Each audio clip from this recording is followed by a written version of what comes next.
Assalamualaikum warahmatullahi wabarakatuh. Selamat datang kembali bersama kami di acara mingguan, yaitu podcast Kafah, podcast orang-orang yang merindukan Islam Kafah. Alhamdulillah, bersama saya telah hadir Ustadz Ferdian Syah Sofian. Kita sapa dulu Ustadznya. Assalamualaikum Ustadz. Waalaikumsalam warahmatullahi wabarakatuh. Ya, bagaimana kabarnya Ustadz? Alhamdulillah bi khair. Baik pemirsa, pada hari ini kita akan membahas kafah yang temanya tentang menjadi penolong agama Allah. Yang kali ini ada kasus cuit Twitter ya, Ferdinand Hutahan, yang mengatakan bahwa Allahmu lemah, harus dibela. Ini kalau pendapat Ustadz itu bagaimana? Baik, terima kasih. Bismillahirrahmanirrahim. Assalamualaikum warahmatullahi wabarakatuh. Waalaikumsalam. Alhamdulillahirabbil alamin wassalatu wassalamu ala asrafil anbiya'i wal mursalin wa ala alihi wa sahbihi ajmain. Asyhadu an la ilaha illallah wahdahu la syarikalah wa asyhadu anna Muhammadan abduhu wa rasuluhu la nabiyya ba'dah.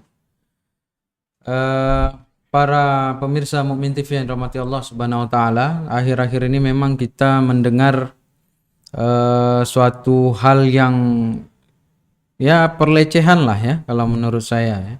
Jadi pelecehan terhadap agama. Jadi kalau di Desember kemarin umat Islam dituntut toleransi untuk mengucapkan Natal kepada orang Nasrani, orang Kristen dengan alasan toleransi. Tapi baru saja isu toleransi itu selesai, ada orang yang melecehkan agama umat Islam, melecehkan Allah Subhanahu wa taala dengan Twitternya ya. Jadi siapa namanya, Ferdinand Hutahian ini yang kalau saya catat di situ, itu tweetnya itu, kasihan sekali Allahmu ternyata lemah, harus dibela. Kalau aku sih Allahku luar biasa, maha segalanya, dialah pembelaku selalu dan Allahku tak perlu dibela. Jadi ini jelas sekali ya, tulisannya ini menunjukkan bahwa dia membanding-bandingkan Tuhannya Islam, Allah Subhanahu wa taala, dengan Tuhannya Kristen, agama yang dianut oleh dia. Ini kan suatu hal yang melecehkan. Nah, ini sebuah pelecehan, maka pertanyaan kita, di mana toleransi yang selama ini digaung-gaungkan?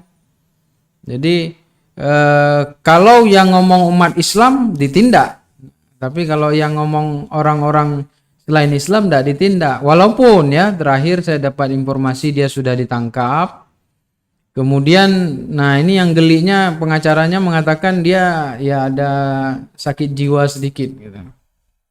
Giliran kalau sudah ditangkap semuanya sakit jiwa. Ya, ini delik hukum pidana yang paling gampang untuk berlindung dari hukum KUH saat ini ya gila. Ada juga statement dia mengatakan, ini pembicaraan saya, imajiner saya dengan di antara hati saya dan keyakinan saya. Ya ini jelas dia melecehkan Islam dengan menyebutkan Allahmu, dengan satu sisi dia menyebutkan Allahku. Nah ini harus ditindak dan diproses. Jadi umat Islam harus terus memantau bagaimana perkembangan kasus ini. Jelas ini sebuah pelecehan, bukan hanya kepada umat Islam di Indonesia, tapi juga kepada umat Islam di seluruh dunia. Jadi Ferdinand Hutahian ini harus minta maaf. Dan sampai saat ini tidak ada klarifikasi kalau dia salah gitu. Dia tetap bela diri, ini cuma diskusi imajiner dia. Kemudian ya pengacaranya sendiri mengatakan dia ada riwayat sakit jiwa. Ini mantan anggota dewan dan segala macam. Sakit jiwa berarti apa, semua orang politikus kita sakit jiwa gitu? Atau karena berurusan dengan KUHP pidana baru dibilang sakit jiwa? Ya pelecehan ini ya. Ini sebuah pelecehan menurut saya yang memang ini terkena undang-undang pidana ya, pelecehan sara tadi, memicu sara, suku, ras, agama, yang kemudian secara hukum Indonesia ini harus ditindak dengan tegas, dan umat Islam di Indonesia harus terus memantau perkembangan kasus ini. Jangan sampai orang-orang seperti Ferdinand Hutahian ini lepas begitu saja, karena nanti akan muncul Ferdinand yang lainnya. Jadi saya contohkan ginilah, dulu ada yang mengatakan bahwa teroris itu punya agama, agamanya itu Islam. Nah itu kan Abu Janda ya, yang nggak tahu saya janda apa itu.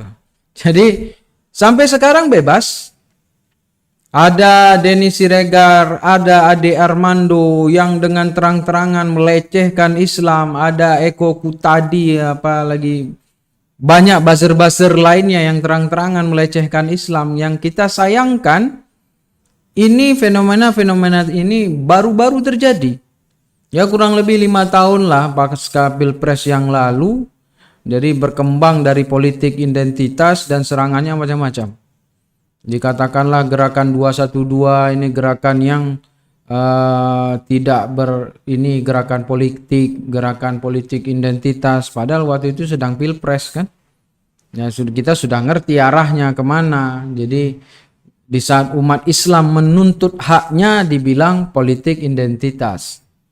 Di saat umat Islam meminta ketegasan hukum berdalih dengan berbagai macam. Dan ini ya 1 dekade inilah yang paling dekat 5 tahun ke belakang ini yang fenomena ini semakin menunjukkan kriminalisasi kepada Islam, kepada ulama-ulamanya. Habib Bahar baru ditangkap, kemudian Habib Rizik dan beberapa petinggi FPI juga ditangkap. Kita nggak tahu ini arah negara Indonesia ini. Ya, padahal Indonesia dalam catatan sejarah umat Islam di Indonesia punya kontribusi besar kepada Indonesia. Baik dalam proses kemerdekaan, perjuangan melawan penjajah Belanda. Jadi bagaimana para ulama memberikan semangat jihad kepada kaum muslim yang ada di Indonesia untuk melawan kafir Belanda. Hingga kemudian proses-proses selanjutnya, dan itu dianggap sebelah mata ya. Dan ya tentu ada pertimbangan-pertimbangan lainnya yang ditakutkan mereka, orang-orang kafir, ya orang-orang munafik, ya, orang kafir dan orang munafik, ya terkait dengan kebangkitan Islam ataupun terkait dengan dominasi umat Islam di Indonesia. Jadi saya menilai ada kepentingan politik dan segala macam. Tetapi kalau per kasus yang dikatakan Allah ini lemah dan harus dibela, ini betul-betul sebuah pelecehan. Ya. Kenapa? Karena ada yang mengatakan Allah itu maha perkasa. Ya. Allah itu qawi. Allah itu kuat. Gak perlu dibela, emangnya kamu siapa? Jadi tidak bisa memahami ayat-ayat seperti itu dengan memahamkan seperti logika manusia. Misalkan ada orang lemah kan, misal dia dianiaya, kemudian datang kita membela, menyelamatkan dia. Ya itu mafhumnya membela. Tetapi kalau di saat berbicara ini tentang sifat-sifat Allah, atau ini yang disampaikan di dalam ayat Al-Qur'an seperti kunu ansarullah ya di dalam surat As-Saff ya. Nah, itu menunjukkan bahwa Allah memang maha kuat. Kita menolong agama Allah bukan perkara menunjukkan Allah lemah. Allah maha kaya. Jadi kita nggak perlu kemudian bersedekah, kita berinfak, bayar wakaf. Ini semua kita lakukan. Pembelaan kepada agama Allah, menjadi pelindung agama Allah semata-mata untuk kita sendiri. Untuk kita berhujjah di hadapan Allah Subhanahu wa taala. Contoh kasus misalkan salawat kepada Nabi. Untuk apa salawat kepada Nabi? Nabi udah pasti masuk surga gitu. Emangnya kamu udah yakin masuk surga? Kok salawat ke Nabi gitu? Lah, kita salawat ke Nabi bukan untuk Nabi, tetapi itu untuk kita sendiri. Bagaimana nanti di akhirat, di yaumil hisab, kita bisa berhujjah di hadapan Allah bahwa saya termasuk orang-orang mukmin yang melindungi agama Allah, melindungi Rasulnya, membela Al-Qur'annya. Ini yang harus dipahamkan. Tapi ya tadi seperti orang Ferdinand Hutahian, ini kan orang kafir yang tidak paham. Jadi dia berbicara lingkup agama orang lain gitu. Ini betul pelecehan dan harus ditindak secara hukum pidana yang ada di Indonesia. Jadi tadi saya katakan kita harus pantau terus ini. Jangan orang-orang seperti ini lepas begitu saja, silap kita tidak pantau tiba-tiba sudah bebas atau divonis cuma beberapa bulan. Sementara Habib Rizik dan ulama-ulama yang lainnya dicari-cari salahnya. Ini yang luar biasa. Dan ya kita seorang muslim ya di akhir-akhir masa seperti ini memang harus kuat, harus bersatu dan harus berani, nggak boleh diam atau pengecut. Di saat agama kita dilecehkan, di saat Tuhan kita dilecehkan, Rasulullah dilecehkan, maka kita harus berani berbicara dan menuntut hak kita. Jadi kalau kemarin kita dituntut toleransi beragama, nah ini mana toleransinya? Ini bukan sekedar ibadah ritual yang dia lecehkan, tetapi Tuhannya umat Islam dia lecehkan. Jadi bagi saya Twitternya Ferdinand Hutahian ini suatu pelecehan. Ya, jadi seperti itulah kurang lebih. Tadi Ustadz ada sebutkan Ustadz yang surah As-Saff. Mungkin Ustadz bisa jelaskan maksud dari surat As-Saff yang ayat 14 yang artinya itu jadilah kamu penolong agama Allah. Baik. Surat As-Saff ini berbicara tentang Nabi Isa ya. Nabi Isa di mana di situ berbunyi a'udzubillahi minasyaitonirrajim. Bismillahirrahmanirrahim. Ya ayyuhalladzina amanu kunu ansarullah. Jadi dikatakan di awal ayat itu, wahai orang-orang yang beriman, jadilah kamu penolong agama Allah. Nah, jadi sebagaimana Isa putra Maryam yang telah berkata kepada Hawariyun, siapakah yang akan menjadi penolong-penolongku? Nah, jadi kalau di dalam ayat surah As-Saff itu disebutkan di situ. Dari sini maka kita paham ada khitab, ada seruan, ya. Ya ayyuhalladzina amanu. Jadi ada seruan kepada siapa? Amanu, orang-orang yang beriman. Siapa orang-orang yang beriman? Orang-orang yang sudah kemudian meyakini tiada Tuhan selain Allah dan Nabi Muhammad adalah utusan Allah. Artinya kita seorang mukmin. Jadi ini seruannya kepada orang-orang yang beriman. Apa seruannya? Kunu ansarullah. Jadilah kamu. Ini kata perintah. Artinya Allah menyuruh kita menjadi penolong agama Allah. Jadi ini kata perintah yang sama seperti kata-kata perintah yang lainnya di dalam ayat Al-Quran, seperti perintah aqimus shalah, jadi tegakkanlah sholat, sama juga perintah siyam, ya ayyuhalladzina amanu kutiba alakumus syiyam. Ini juga kata perintah yang sama halnya. Jadi sama halnya dengan ibadah ritual yang kita lakukan. Jadi kita tidak boleh memilah-milah Islam atau memilah-milah ayat Al-Quran itu yang enak di kita ikutin, yang tidak kemudian kita abaikan. Nah, salah satunya di dalam surah As-Saff ayat 14 itu disebutkan kunu ansarullah, jadilah kamu penolong agama Allah. Nah, di sini para ulama sudah sepakat, bukannya mafhum pemahaman manusia kemudian kita menolong Allah, kita menolong Islam, Islam itu lemah atau Allah itu lemah. Dalam tafsir itu para ulama menafsirkan ayat ini yakni menolong agama Allah itu dengan menegakkan syariat Allah, dengan memperjuangkan hukum-hukum Allah, dengan membela Rasulullah, dengan membela Al-Quran. Inilah yang disebut dengan menolong agama Allah. Jadi kalau dalam kisah Nabi Isa ini kan waktu perang melawan Fir'aun, ini kan orang-orang Yahudi waktu itu mengatakan, ya sudah Isa, kamu peranglah dengan Tuhanmu.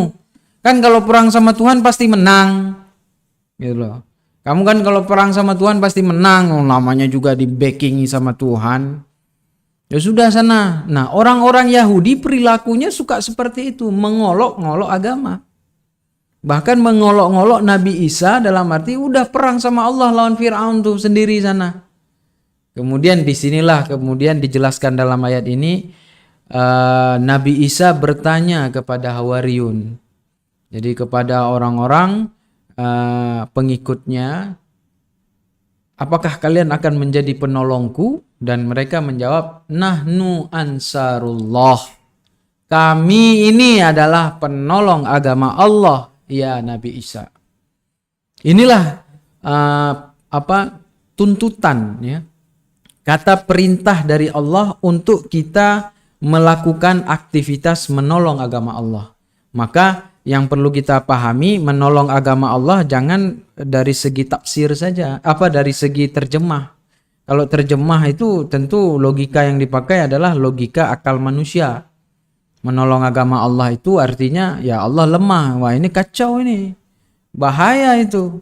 Lama-lama nanti kalau dibilang Allah itu kan lemah, Allah itu tidak kuat. Lah nanti kemudian Allah itu enggak butuh ibadah kalian. Terakhir, ya udah kalian enggak usah sholat, Allah enggak butuh ibadah kalian. Ini bahaya sekali ini. Ini kan akal-akal orang Yahudi ya, akal-akal orang munafik, orang kafir yang coba memperolok-olok agama Islam. Jadi melecehkan agama Islam. Jadi dari dulu, dari masa Rasulullah, para nabi-nabi sebelumnya, para anbiya, itu pelecehan-pelecehan, mengolok-olok agama Allah itu sudah terjadi. Dan sekarang kita diuji oleh Allah dengan kondisi banyaknya orang-orang dari pejabat, politisi yang kemudian mulai melecehkan agama. Kita ingat itu kan beberapa bulan yang lalu dikatakan Tuhan Allah itu bukan orang Arab. Kemudian Allah tidak perlu dibela dan seterusnya. Mengapa mereka harus mengeluarkan statement-statement yang menyakiti hati umat Islam? Kenapa nggak diam saja gitu? Seakan-akan statement ini sesuatu yang memang sengaja untuk kemudian melihat bagaimana reaksi umat Islam. Coba nih, saya lecehkan nabinya, mau ngomong apa dia? Oh, nggak marah dia, diam dia, kita lecehkan Tuhannya. Oh, diam juga dia, kita injak-injak dia. Diam juga, kita bunuh, sikat, habisi dia. Kalau kita terus berdiam diri di saat agama kita dihina, Allah kita dihina, Al-Quran kita dihina, maka sungguh kita nggak punya lagi izzah. Ya, mereka bermain dengan kata-kata. Tuhan itu maha kuat, Tuhan itu maha agung, Allah itu Allah itu qawi, Allah itu kuat, Allah itu aziz. Enggak perlu Al-Aziz, Allahul Aziz. Enggak perlu kamu kemudian mengagung-agungkan Allah. Enggak perlu kemudian sujud beribadah, solat kepada Allah. Allah enggak butuh ibadahmu. Ya Allah enggak butuh, betul, yang butuh kita. Ini kan logikanya, cara berpikir orang di luar Islam. Tadi saya katakan orang-orang Yahudi. Kalau orang Islam kan bukan itu.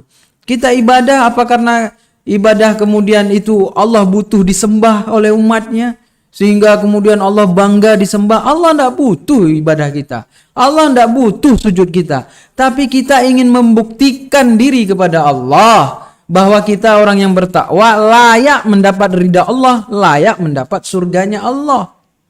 Ini pembuktian dari diri kita sendiri. Jadi bukan kemudian Allah lemah, Rasulullah lemah, Al-Quran lemah sehingga harus dibela. Nah, jangan termakan dengan ucapan-ucapan orang munafik, orang kafir, orang-orang yang suka mengolok-olok agama Islam. Jadi jelas di dalam surat As-Saff ayat 14 itu menerangkan ada perintah bagi kita untuk menolong agama Allah, seperti bagaimana Hawariyun itu pengikutnya Nabi Isa menolong Nabi Isa dari serangan, tekanan Fir'aun di masa itu.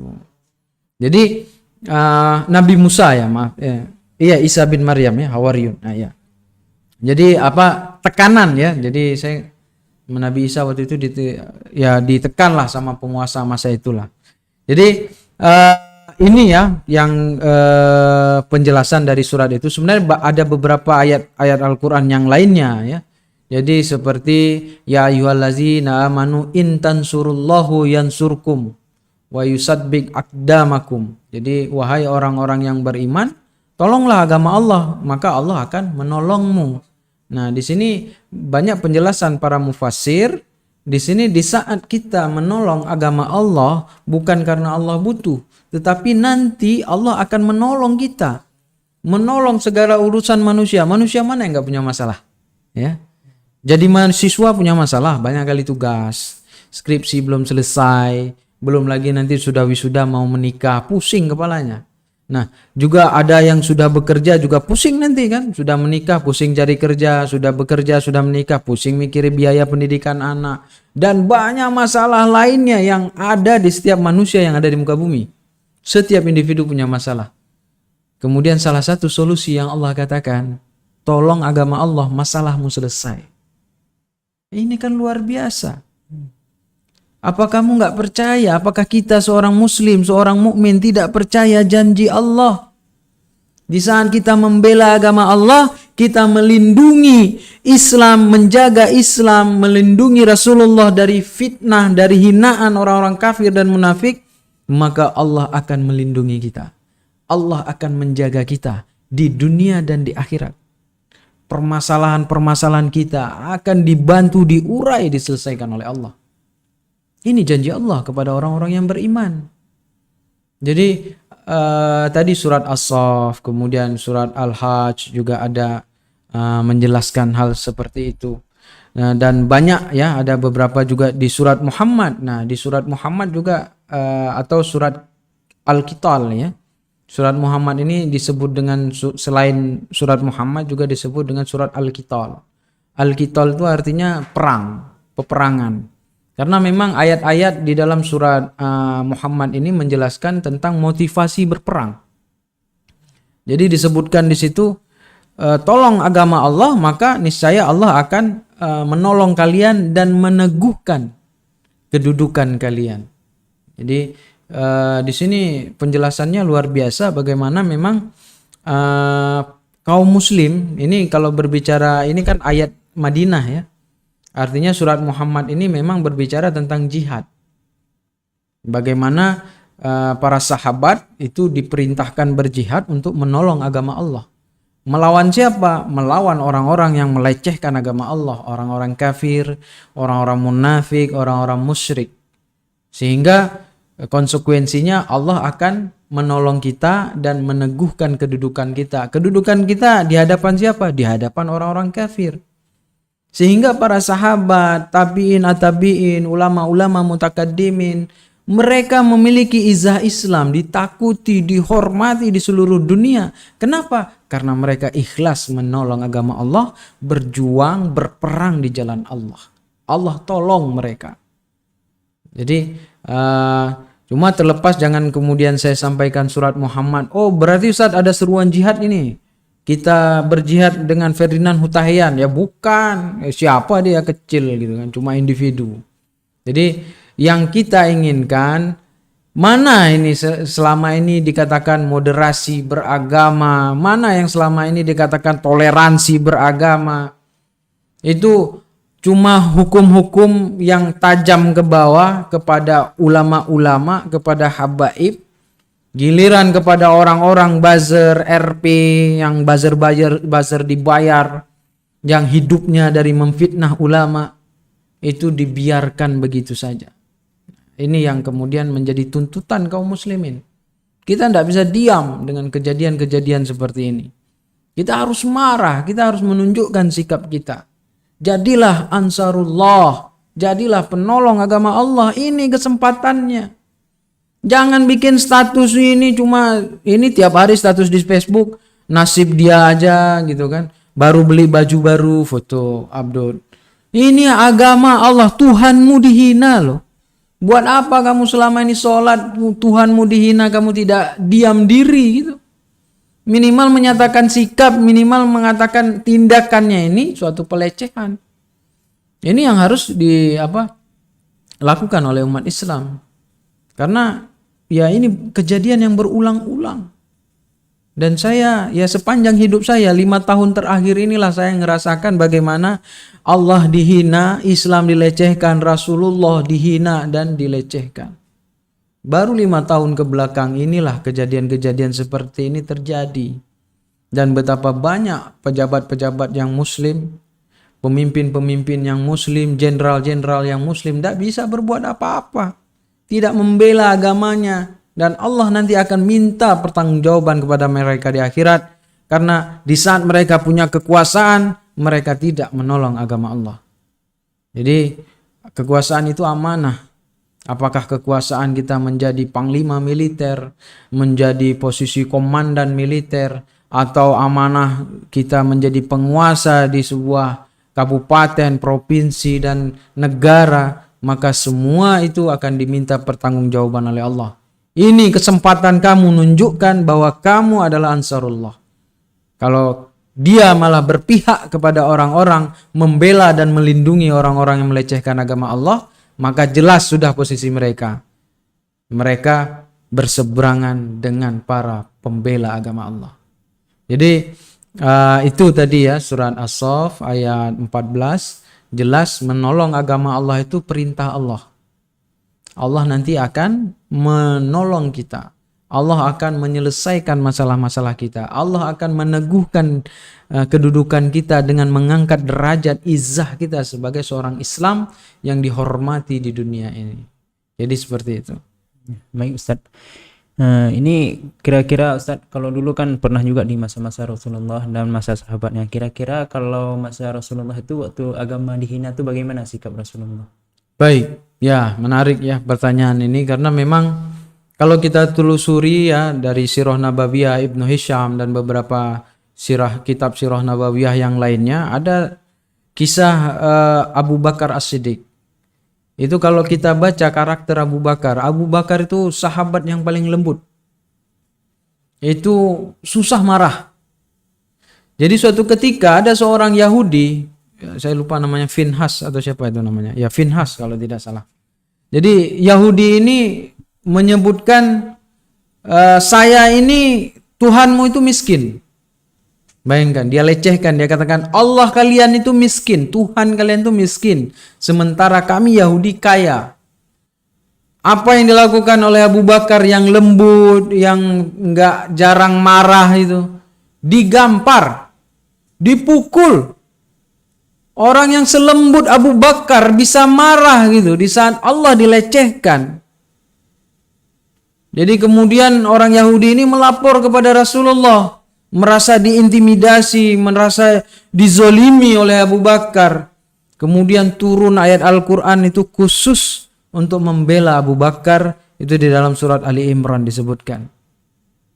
Jadi sungguhnya kata Allah, Sami'u, aku telah mendengar orang-orang itu mengatakan innallahal fakiru wa nahnu ghani wa nahnu aghniya. Sesungguhnya mereka berkata bahwa Tuhanmu miskin dan kami kaya. Di akhir ayat disebutkan, maka sampaikanlah kepada mereka, mereka akan mendapatkan azab yang keras dan membakar. Artinya akan disiksa di api neraka. Jadi awal mula orang Yahudi mau minta pembelaan kepada Rasulullah atas tindakan kekerasan yang dilakukan oleh Abu Bakar, malah ayat Al-Quran ini membela Abu Bakar. Inilah sikap sahabat. Jadi selembut-lembutnya antum kalau ngakunya lembut, kemudian seperti Abu Bakar yang penyabar, di saat Allah dilecehkan, wah, bogem mentahnya bergerak. Ini luar biasa bagaimana sahabat memberikan contoh. Oh, ini kita bogem Ferdinand Hutahian. Bukan masalah itu. Bukan kita nyuruh dia mukul, tapi kita lihat sikap seorang yang lembut aja bisa seperti itu. Berhadapan dengan Yahudi yang suka melecehkan agama Allah. Tegas tegas Abu Bakar itu. Menghadapi orang-orang seperti Yahudi Finhas. Ya, Yahudi yang bernama Finhas tersebut. Artinya itu sikap sahabat, ya. Kadang seperti ini, saya sering berhadapan dengan orang-orang yang kemudian mengatakan Rasulullah itu penyabar. Rasulullah itu pemaaf. Dipukul Rasulullah enggak balas. Dihina Rasulullah sabar. Coba lihat itu sejarah Sirah Nabawiyah. Rasulullah pulang dari Taif, dilempar batu, dilempar kotoran, bajunya itu kotor dengan darah. Beliau sabar. Bahkan datang malaikat mengatakan kepada Rasulullah, "Ya Rasulullah, izinkan aku untuk menjatuhkan gunung ini ke atas mereka ya Rasulullah." Tapi kata Rasulullah, jangan diazab mereka seperti itu. Rasulullah penyabar. Kalian nih Umat muslim zaman sekarang nggak sabar, baru gitu aja udah marah. Ini kan pembalikan fakta gitu. Jadi Rasulullah juga marah di saat kemudian agamanya dilecehkan. Ingat ada kisah seorang sahabat yang buta, di mana punya seorang istri yang mulutnya itu, ya kalau orang kita sekarang bilang pantasnya dicabein aja gitu. Jadi mulutnya itu suka membuat syair-syair puisi menghina Rasulullah. Bayangkan antum, orang buta dan itu istrinya sendiri. Apa yang dilakukan sahabat itu? Diambil pisau di dapur, dia tikam perut istrinya, dia koyak hingga kemudian isi perutnya keluar dan istrinya mati. Kemudian berita ini sampai ke Rasulullah. Jadi ya Rasulullah tidak menghukum sahabat tersebut. Ini menunjukkan tegas, ada indikasi, ada qarinah bahwa kita diperintahkan untuk membela agama Allah. Kita diperintahkan untuk melindungi agama Allah. Jadi bukan kemudian membiarkan perkara-perkara seperti ini diam seribu bahasa. Ini yang dicontohkan Rasulullah. Ini yang dicontohkan para sahabat. Ya. Jadi Abu Bakar, kemudian tadi sahabat yang buta tadi.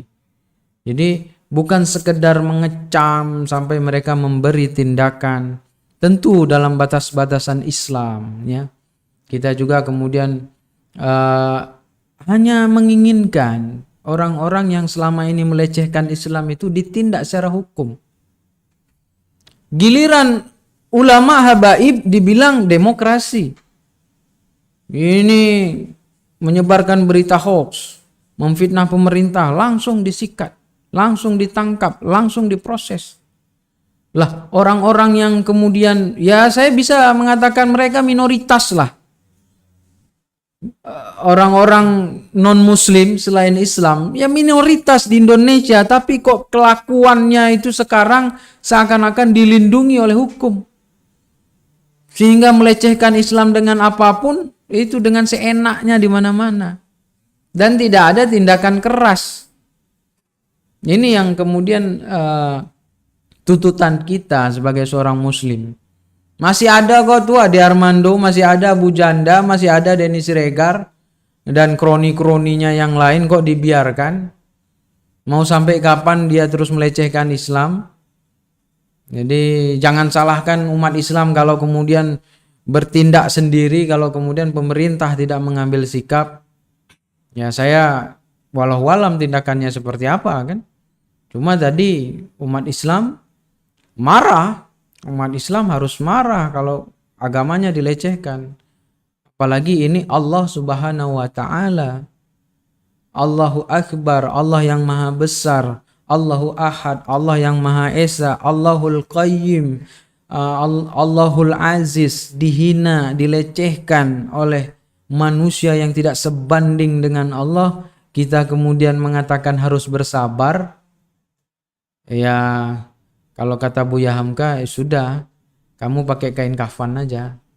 Maksudnya udah, kalau jadi muslim di saat agama mau dilecehkan kamu diam, mati aja kamu. Nah itu bahasa kasarnya lah. Cuma tadi kita menuntut ini, selama ini orang-orang yang ngomong toleransi beragama ini sudah melebihi melecehkan toleransi beragama. Jadi ya kalau ditanya apa sikap sahabat yang harus dicontoh, ya tadi Abu Bakar itu tegas. Cuma tadi saya, Ustadz menganjurkan untuk kemudian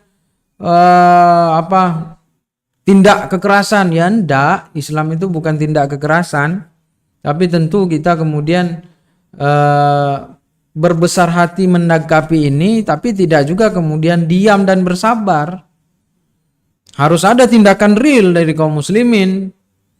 Harus ada pernyataan sikap, harus ada datang untuk mantau kasus ini tetap berjalan. Karena saya melihat indikasinya lama-lama bisa dilepas dia kalau memang polisi mengakui memang dia ada penyakit jiwa kan gitu. Ujung-ujungnya kan pengacaranya terakhir ngomong dia punya penyakit jiwa nih. Jadi harap maklum lah. Jadi kalau sudah proses pidana, gila. Lihat berapa banyak. Dari saya kecil sampai umur sekarang itu belum pernah ada kasus orang gila nikam imam masjid. imam sedang sholat. Tidak pernah, kecuali 5 tahun ke belakang ini. Belum pernah saya melihat atau mengetahui kejadian dari kecil saya sampai sekarang itu khatib atau mubaligh yang sedang tabligh, yang sedang berdakwah diserang di panggung, ditikam dengan pisau. Tidak pernah, kecuali 5 tahun ke belakang ini. Ini ada fenomena apa gitu? Di negeri yang mayoritas muslim, kita penduduk 80% lebih Islam, jadi agamanya dilecehkan. Ya kalau logika saya, mereka kan pertama lecehkan Rasulullah, kemudian melecehkan Al-Quran. Setelah itu sekarang ini sudah melecehkan Allah. Ya nanti diinjak-injak umat Islam. Bahkan mungkin kalau perlu bagi mereka orang-orang kafir ini, ya umat Islam ini dibinasakan saja. Nah ini kalau kita terus berdiam diri. Jadi ini sikap para sahabat yang memang harus dicontoh oleh seorang muslim. Untuk kemudian ya marah. Yang kita ingin ini kan bahwa kita marah Allah dilecehkan. Jadi jangan, antum kalau kecil bagaimana kita ngerasain kalau misalkan lagi ribut sama kawan kita, bertengkar, apa yang dibilang? Nih bapakmu nih ya, nih bapakmu, ditulis nama bapak kita di tanah, itu diinjak, injak bapakmu. Gimana marahnya luar biasa. Itu anak kecil yang belum sempurna akalnya, belum balik dia, sudah tahu bagaimana pelecehan dan penghinaan. Nama bapaknya dihina, marahnya luar biasa. Ini Tuhannya, Allahnya dibanding-bandingkan, kemudian dianggap lemah. Masya Allah, saya nggak tahu berkata apa kepada orang. Bahkan kalau ada yang membelanya sekalipun, ini jadi pertanyaan saya. Kalau ada orang Islam membela orang-orang yang melecehkan Allah, melecehkan Rasulullah, melecehkan Islam dan Al-Quran, ya dia bukan muslim. Dia munafik. Jelas orang-orang seperti ini adalah orang-orang munafik. Yang munafik tempatnya di neraka jahanam. Jadi tidak ada tempat di surga bagi orang-orang munafik, hatta dia mengakui bahwa dia seorang muslim sekalipun. Maka kalau ada orang Islam membela orang yang melecehkan Rasulullah, maka tidak ada beda dia dengan orang-orang munafik. Ya, minimal jangan membela lah gitu. Kalau memang nggak sanggup, diam aja. Ya tetapi selemah-lemahnya iman itu ya diam ya. Jadi kalau saya tadi ditanya sikap kita gimana Ustaz? Ya marah. Ya marah silakan mau buat bagaimana bentuknya, tetapi tadi jangan sampai kita juga melakukan pelanggaran hukum yang lainnya seperti meneteskan darah dan segala macam. Ya tadi kita harus menunjukkan sikap kita marah. Lah bapak kita dihina aja kita marah. Ini Allah dihina kita nggak marah. Lu muslim apa bukan? Jadi itu mungkin sikap para sahabat yang dicontohkan, juga sikap Rasulullah bagaimana menyikapi orang-orang yang mengolok-ngolok agama Allah, mengolok-ngolok Allah. Dan kalau ada itu di kalangan kaum muslimin, maka saya katakan ini orang-orang munafik. Kalau dia orang kafir, maka wajar, orang kafir memang membenci Islam sampai akhir kiamat nanti. Walan tardo. Jadi kata lan ini menunjukkan sesuatu yang tidak ada batasnya hingga akhir kiamat nanti. Ya mereka tidak akan senang, mereka tidak akan puas sampai kita keluar dari agama kita. Mungkin itu ya sikap sahabat, sikap Rasulullah. Baik Ustaz, kalau sekarang ini Ustaz, kalau kita lihat makin hari kan orang-orang munafik sama orang kafir itu makin terang-terangan itu menghina Islam, pelecehan. Itu kira-kira kenapa Ustaz? Baik, ini yang tadi saya katakan 5 tahun terakhir ya baru kita rasakan. Dan tadi salah satunya yang sering diangkat selalu kalau bicara Islam itu terorisme, radikal, sehingga ekstremis. Hingga kemudian muncul isu-isu sekarang dengan nama moderasi agama. Saya coba-coba cari moderasi itu apa sih? Rupanya moderasi itu kata sifat yang berasal dari kata moderat. Moderat itu artinya jalan tengah. Nah, malah di dalam definisi itu disebutkan moderasi agama itu adalah menghindari fanatik agama. Jadi fanatik kepada agama yang berlebih-lebihan, menghindari ekstrim kepada agama. Ya pertanyaan saya, untuk apa Anda beragama Islam kalau kemudian Anda tidak eksklusif gitu? Ya kita eksklusif kan, kita Islam, kita beriman la asyhadu alla ilaha illallah wa asyhadu anna muhammadar rasulullah. Lah kalau kita kemudian mengakui Tuhan orang lain, pluralisme, kita mengakui ibadah orang lain, kita toleran dalam perkara-perkara akidah, ya berarti kita sendiri kemudian menarik syahadat kita kan? Yang kemudian kita mengatakan bahwa tidak ada Tuhan selain Allah, tapi kita mengakui Tuhan agama yang lain. Ini menunjukkan memang seorang muslim harus eksklusif. Lah, eksklusif ini bukan fanatik. Eksklusif ini juga bukan ekstremis. Terlepas mungkin dari agama mereka tidak dituntut bahwa pencuri itu hukumnya potong tangan. Mungkin tidak ada di agama mereka, tapi dalam Islam ada perintah loh. Faqta'u haydiyahuma. Potong kedua tangannya kalau ada pencuri laki-laki dan pencuri perempuan. Kemudian pezina dirajam, dijilid. Kalau kemudian umat Islam menuntut ini, apakah ini disebut fanatik, apa ini disebut ekstremis? Ya tidak. Karena memang dalam agamanya diperintahkan seperti itu. Jadi saya melihat isu moderasi sudah mulai merambah ya. Dan sudah mulai menampakkan dampaknya kepada kita kaum muslimin pasca isu-isu moderasi agama yang digaung-gaungkan oleh ya salah satunya Menteri Agama dan beberapa yang lainnya itu memberikan seperti kekebalan hukum kepada orang-orang yang selain agama Islam untuk melecehkan agama Islam. Ya saya kasih contoh tadilah di awal bagaimana Abu Janda mengeluarkan statement agama teroris itu ya agama Islam. Nah sampai sekarang bebas aja. Oh belum dilaporin, banyak yang laporin Abu Janda tapi nggak ditangkap. Apa ini emang peliharaan rezim wallahu a'lam? Tapi yang kayak gitu kenapa kebal hukum? Apa itu ndak fanatik dia? Giliran kita yang diam-diam saja dibilang fanatik agama. Jadi fanatik agama dalam hal ingin menerapkan hukum Islam secara kafah itu bukan fanatik. Itu kitabus syar'i. Kitabus syar'i, perintah Allah itu, seruan dari Allah. Kita untuk menerapkan hukum Allah secara sempurna. Itu bukan ekstremis.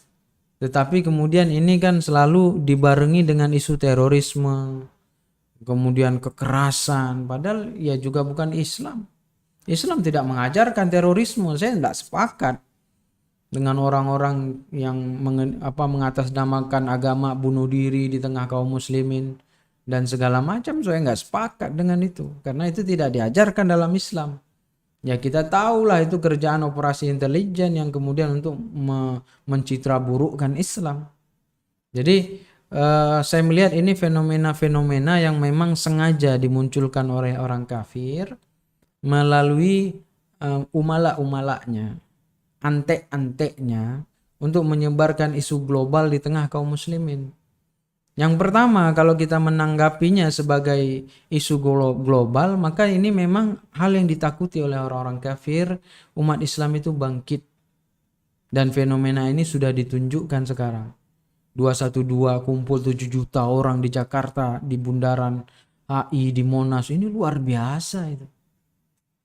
Ini fenomena yang luar biasa yang terjadi saat ini, di mana orang-orang tua itu bangga anaknya hafal Quran, bangga nama anaknya itu pakai nama-nama Arab, nama-nama yang mulia di dalam Al-Quran, bangga anaknya pakai hijab, pakai jilbab, bangga anaknya menutup aurat, anaknya ngaji. Sekarang hampir sebagian besar yang dicari itu adalah anaknya disekolahkan di pesantren, anaknya dimasukkan ke sekolah Islam terpadu. Ini fenomena-fenomena kebangkitan umat Islam yang ditakutkan oleh orang-orang kafir. Apa yang dilakukan orang kafir? Memanfaatkan umala, antek-anteknya di negeri kafir supaya ini jangan terjadi. Jadi muncullah salah satu isu terbaru saat ini, moderasi agama. Supaya apa? Udah, ini kan toleransi beragama ini. Masa digituin aja marah, dibilang Tuhannya lemah marah. Ayolah adu argumen kita. Loh, ini wilayah akidah. Kalau wilayah akidah nggak ada bicara toleransi. Kalau dalam perkara mereka mau sholat, mau apa, mau ke gereja, ya itu toleransi kita, silahkan. Islam tidak memaksa mereka masuk Islam. Lakum dinukum waliyadin, tidak ada paksaan dalam Islam. Ya, agamamu, agamamu, agamaku, agamaku. Nah, itu yang disebut toleransi di dalam Islam. Jadi bukan kemudian Islam menginginkan aturan dalam agamanya diterapkan dianggap tidak toleran atau tidak moderat. Ya memang Islam tidak moderat. Islam itu ya Islam. Saya tidak sepakat dikatakan ada Islam moderat. Tidak setuju saya. Seakan-akan kalau ada Islam moderat berarti ada Islam ekstremis. Islam itu ya Islam. Nggak bisa dicampur adukan dengan embel-embel yang lainnya. Kemudian saya juga melihat fenomena saat ini ya. Selain orang-orang yang melecehkan Allah, melecehkan Rasulullah, melecehkan Al-Quran, melecehkan Islam, ini juga orang-orang yang kemudian yang memang berada di pihak-pihak musuh Islam, memposisikan diri berada dalam posisi musuh-musuh Islam. Karena tadi kalau saya berani mengatakan orang yang membela orang-orang yang melecehkan Allah, Rasulullah, dan dia berada di pihak kaum muslimin, saya berani mengklaim itu orang munafik. Orang munafik, karena orang munafik itu yazhirul Islam, mereka menampakkan zahirnya Islam, wal batinul kufar, tetapi hatinya itu busuk, hatinya itu menolak Islam. Yang ada di pikirannya itu cari duit dari orang-orang kafir. Orang kafir nih, saya mau ngomong apa lagi nih? Bilang tuh sama ekstremis, kalian toleransi lah, ucapin selamat Natal gitu, ucapin inilah, datang ke gereja, salawat di gereja, baca Quran di gereja. Oke, wani piro? Berani berapa? Kalau orang Aceh padumpeng. Jadi ya ini orang-orang munafik kalau ada orang-orang seperti itu. Mikirnya cuma uang sementara agamanya dilecehkan. Ini ya tadi fenomena-fenomena yang terjadi. Kalau sisi positifnya saya ingin mengatakan orang kafir sekarang sudah ketakutan dengan akan bangkitnya Islam di akhir zaman. Itu fenomena positifnya. Fenomena negatifnya adalah Islam semakin ditekan. Islam akan semakin ditindas. Islam akan semakin dizolimi. Jadi kalau dalam hukum fisika itu semakin ditekan maka dia akan semakin naik ke atas. Jadi kita harus takut Ustadz, umat Islam ditekan, ditindas, dikriminalisasi. Ya tidak perlu takut. Sebenarnya ini tadi sisi fenomena positifnya adalah kebangkitan Islam sudah dekat. Di saat umat Islam makin dizolimi, makin ditekan, menunjukkan bahwa orang-orang kafir sudah ketakutan akan bangkitnya Islam. Jadi saya menilai fenomena yang terjadi itu ya. Yang pertama memang ya antek-anteknya umala-umalanya orang kafir mencoba meredam kebangkitan Islam dengan berbagai macam isu-isu, baik dari terorisme, radikalisme, ekstremisme, sampai yang terakhir itu adalah moderasi beragama. Nah ini kerjaan mereka semua. Ini mereka lakukan semata-mata untuk menghadang terbitnya fajar kemenangan. Artinya ya ini kan bisarah Allah ya, melalui Rasulullah terkait dengan kebangkitan Islam di akhir zaman. Bahkan banyak orang kafir sudah memprediksi itu. Orang kafir itu yakin kalau Islam itu akan bangkit di akhir zaman. Nah, mereka sekarang bukan mencegah kebangkitan Islam, tapi kalau bisa ditunda-tunda kayak mana cara, jangan sampai Islam itu bangkit. Siapa yang dimanfaatkan? Ya orang muslim sendiri dari kelompok-kelompok orang munafik. Orang-orang yang tadi tidak punya izah Islam, lebih peduli kepentingan syahwatnya, jabatan dan harta. Maka orang-orang seperti ini senang sekali orang kafir memanfaatkan untuk istilahnya menikam Islam dari dalam. Ya duri dalam daging ini. Jadi ya kita harus tegas kepada orang-orang seperti ini ya, nggak usah dibela lah, nggak usah kemudian kita sanjung-sanjung lah, agamanya dihina malah dibela yang menghina agamanya. Nah, itu sudah, ya saya bisa katakan sudah dekat ke munafik tadi. Tapi tadi sisi positifnya, kebangkitan Islam makin dekat ya. Jadi orang-orang kafir, bayangkan antum ginilah, orang panik itu kan marah dia. Kenapa orang marah? Karena keinginannya itu tidak terpenuhi, ya kan? Keinginannya tidak tercapai. Nah, orang-orang kafir sekarang marah karena apa? Lah, musuhnya orang Islam akan bangkit, marah dia, panik dia.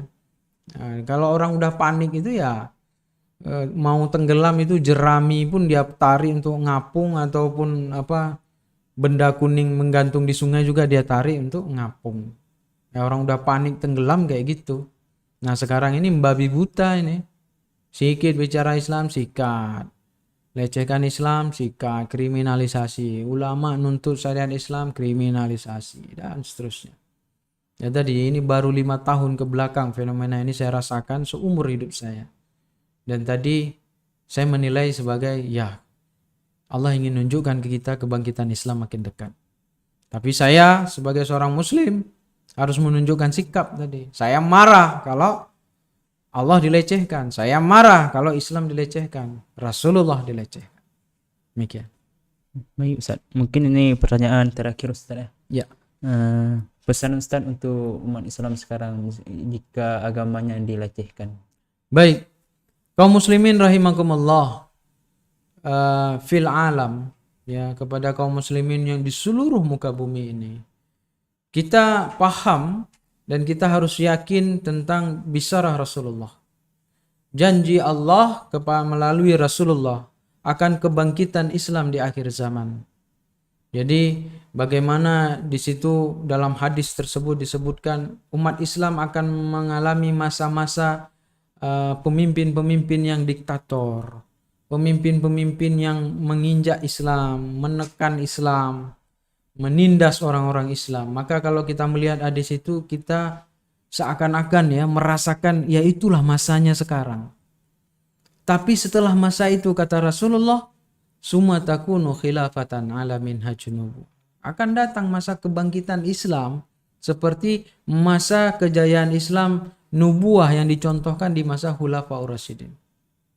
Artinya izzatul Islam, izzah kemuliaan Islam begitu tinggi, orang hormat, takut kepada Islam karena Islam akan menjadi poros peradaban dunia.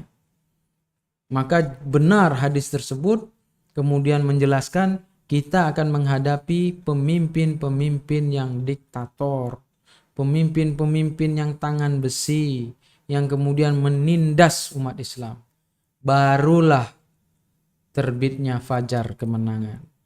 Jadi logikanya, kapan fajar kemenangan datang? Di saat titik gelap itu telah habis. Kalau antum mau lihat matahari terbit kapan? Setelah subuh kan? Ya. Setelah tengah malam kan? Jadi itulah proses yang harus kita hadapin. Maka kalau Anda kemudian merasakan hidup dalam zaman ini, maka kita harus kokoh seperti karang. Kita harus kuat, kita harus teguh. Jangan mencela-mencele gitu. Hak-hak, batil-batil. Jangan karena pengen cari aman. Jangan karena kemudian takut gitu. Habaib aja ditangkap Ustaz. Habib Rizik aja dikenai delik hukum, sekian puluh delik hukum. Dicari kesalahannya, apalagi kita orang kecil biasa. Tunjukkan kamu adalah orang yang layak mendapat ridha Allah, orang yang layak mendapat surganya Allah. La yu'minu, tidak beriman seseorang hatta kemudian sampai Allah menguji keimanannya. Dan saat inilah saat-saat iman kita diuji oleh Allah, apakah kita istiqomah dalam mendakwahkan Islam. Karena itu tegaslah Anda di dalam Islam. Sampaikan yang hak adalah hak, yang batil adalah batil. Walaupun Anda diintimidasi, walaupun Anda ditekan, walaupun yang melecehkan, yang menghina Islam adalah pemimpin-pemimpin kita sendiri. Tetapi sebagai seorang muslim kita harus tegas, kita harus marah di saat hal ini terjadi. dengan berbagai macam konsekuensi. Ya. Tentulah ada konsekuensinya dan kita harus siap, karena itulah yang menjadi hujah kita di hadapan Allah. Hujah kita nanti di yaumil masyar. Mungkin ini seruan saya di akhir podcast ini kepada seluruh kaum muslimin. Ya, mari kita merapatkan barisan, mari kita memperkuat iman kita dalam posisi-posisi yang sulit saat ini, di saat Islam terus dilecehkan, Islam dihina, Islam difitnah, maka kita tidak bisa mundur satu langkah pun. Bahkan untuk berdiam diri saja kita tidak layak. Apa yang harus kita lakukan? Terus melangkah ke depan. Karena Allah lah yang akan menjadi pelindung kita. Allah lah nanti yansurukum, yang akan menolong kalian semua. Karena apa? Karena kita menolong agama Allah. Wallahu a'lam bishawab. Baik, terima kasih Ustadz materinya hari ini. Yang dapat saya simpulkan pada materi kali ini, yaitu menolong agama Allah bukan berarti Allah itu lemah, tapi tolonglah agama Allah, insya Allah akan menolong kamu di segala aspek kehidupan. Baik, saya Rahmadin selaku host hari ini izin pamit undur diri. Wassalamualaikum warahmatullahi wabarakatuh. Waalaikumsalam warahmatullahi wabarakatuh.